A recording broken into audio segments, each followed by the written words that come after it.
Good evening. And this is Pound for Pound Boxing, the voice of new generation. Pull back, no punches. Like predictions for the first week of May. And first of all, sorry you guys, my voice is a little bit gone, so bear with me on this episode. I'm going to try to get through it as best as I can.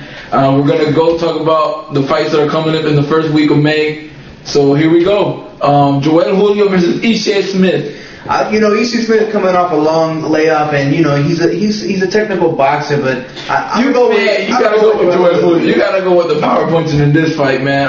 If only because he's been more active in the last couple of years, whereas Ishe Smith has been in February of last year, February the year before that. I mean, It's like a year layoff, and then he had a couple of fights not too long ago. But I mean, inactivity in this one. The only loss in Joel Hoya's career was against Carlos Quintana. Can't say much about that since Paul Williams just lost to Quintana. And, 28 out of 30 victories are by KO. Look for 31. The next one, the comeback fight, Johnny Tapia versus Jose Alonso. Look for Tapia to win this one by KO or late decision. I used to love Tapia, just watching him fight back in the day. I don't think he's the same Tapia. We know he's not the same Tapia. Definitely not the same Tapia. I don't know if it's the money or, the cocaine habit or anything like that, getting away from that, Tapia, I love this kid, and I do want to see him retire though. Tapia, let me tell you this way. Tapia is one of my favorite fighters of all time. I used to always watch his fights. Nines will hear about for that. Oh, yeah. He was what I used to call the Puerto Rican killer because he used to assassinate any Puerto Rican that got in his way, and for that, in fact, anybody that got in his way. I love to see a fight, but I think right now it's getting a little bit late in the game, and you need to just call it quits. Although I think they did cherry pick this opponent for him so that he can look good, and hopefully this will be a farewell fight and not a comeback fight. Exactly. Moving on to the next one, we got Peter Manfredo Jr. versus Luis Lopez. If you can have anybody who is like a speed bump or what we call in Puerto Rico los muertos, this is the guy right here in front of you, man. Definitely. Look for Peter Manfredo to work his magic and get a nice knockout early in the fight. Yeah. If not, definitely a decision. But I don't think there's any chance that Luis Lopez is winning this one. I don't think they even know him in his own house. Moving on to the next one, we got Juan Guzman versus Alex Arthur. I see Alex Arthur as a decent opponent, but Juan Guzman's boxing abilities is through the roof. It's all about the skills, baby. He's gonna go in there. He's gonna shoe shine him. He's gonna do outbox him. He's gonna like the guru used to say in the last video. He's gonna monkey around for a little bit. But Juan Guzman is just so far above this guy in skills alone. There's a disparity again in the boxing skills and in somebody who's just a good boxer. So look for Juan Guzman to outclass this guy. Definitely. Next fight we got Farah Arslan versus Darnell Dingling Man Wilson. I'm gonna go with Dingling, baby. Definitely. I'm looking at Dingling Man all day long. Darnell Wilson. I'm looking for a KO from Dingling. I see a KO from Dingling versus this guy. Farah Arslan has, I think his biggest victory was against Virgil Hill, if I'm not mistaken. Right. I don't know. I'm not too impressed by him. He does have 3 losses on his record. One of them coming from a guy who was like 5-0 when he was 22. When he was 22 wins, 22 losses or something like that. 2 losses, back when he was undefeated, like over on his 11th fight. So I don't know. I'm not too impressed by Farah. So again, I'm only going by what I read on this guy because we in the States haven't seen much of him at all.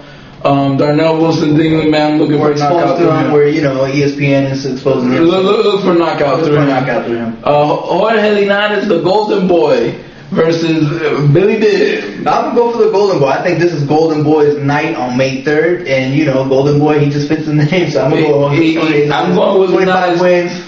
Going with Linares too, but Billy Dib doesn't, looks like he's got a pretty stellar track too. He doesn't look like he's no punk. Definitely the always got to go on one of these two. That's correct. Moving on to the next one. This is the fight we've been getting all kinds of emails on and people asking us left and right, who's going to win? Oscar De La Hoya versus Stevie Forbes. Go ahead, start out. I'm saying Steve Forbes. The reason for this being he's not no punk. First of all, he fought at 135, and that's when he was a champ. Man, forget knowledge.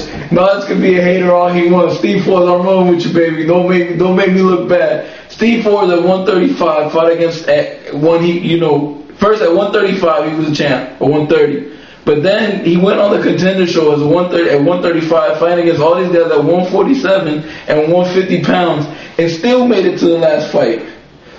What you laughing about, man? Why am I laughing? Go ahead and say it's like freaking shooting a BB out of a freaking moving train. I'm telling you, that's why. Because Steve Forbes, I got nothing against you, but you fought at 130. He made his career at 130. He's not he's a super blown up 100-pound 30 light featherweight. That's what he is. Come on, man. Let's be serious about this. You're talking about Oscar at 154, who he's fought his last couple of fights at. You're gonna fight a guy coming up from 130, 135. Barely making the 147, barely getting through these guys to Oscar. Man who's got skills. What are you talking about? He got robbed against Hopkins. He got robbed against Hopkins. And he whipped on Panchito. Hopkins not at the level. He's not at that level. Nor is Panchito at the level that Oscar is in boxing skills. But let's be real about this. I thought he beat them soundly.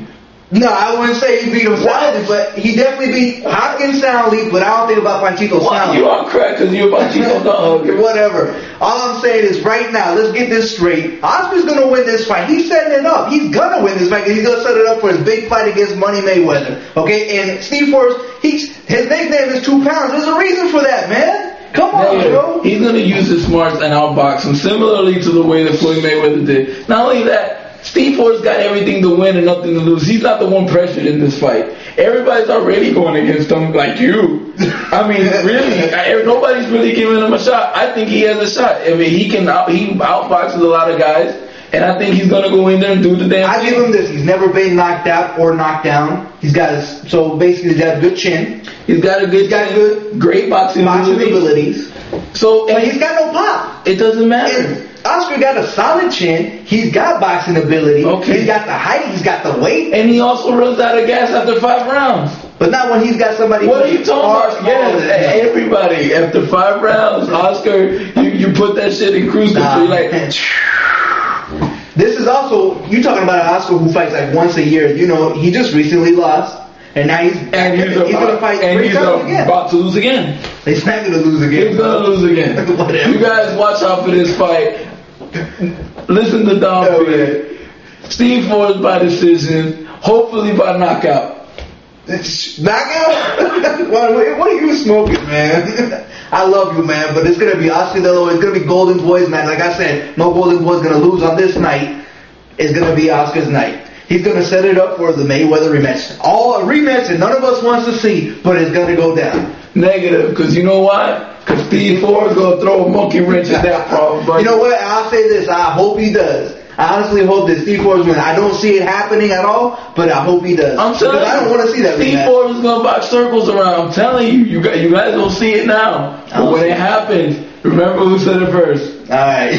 Whatever.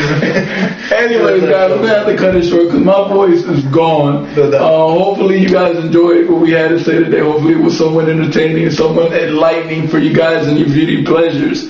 Definitely watch out for the Nate Campbell interview. You guys saw already the little teaser for it. If you haven't, we're posting it as a response to this video, so check it out. Nate Campbell is as real as it is. He is raw and he is real in full effect. I mean, gentleman. He's definitely in Southern comfort. I mean, Nate Campbell, thank you for everything. The interview, you're a gentleman. So definitely watch out for the interview. He's got a lot of great things to say about everybody in the lightweight division. He definitely doesn't hold his tongue, which is he's just going to show you a throwback of what a real champion should act like. And he's willing to take on all comers. So definitely, UK fans, he does talk about it in time. So definitely watch out for the video. It's coming out on Wednesday, and hopefully you guys like what we had to say. Anybody got any questions about Oscar De La Hoya, Steve Forbes, let us know. Hit us up or at the comments. We'll get it on and popping again, like always. And this is Pound for Pound Boxing. Voice of the new generation. We do it back like this. I perform like Mayweather, even in Mayweather, January to December, any day, fellas. Not too much cologne, but the freaks still smell 'em. Your swagger on mute, I throw signs to tell 'em. You moving too slow, blame it on your cerebellum. The haze, the hydro, got you higher than bird feathers. I soberly integrate from state to state. Beat it up, kick 'em out, hit the interstate. My buzz stay on the rise, higher than gas prices. King of the hill, clashing with the titans, destroying competition, crushing mic devices. The flow remains strong, compare it to M. Bison. Mike Tyson, I'm biting at night, brown skin, smooth flow, and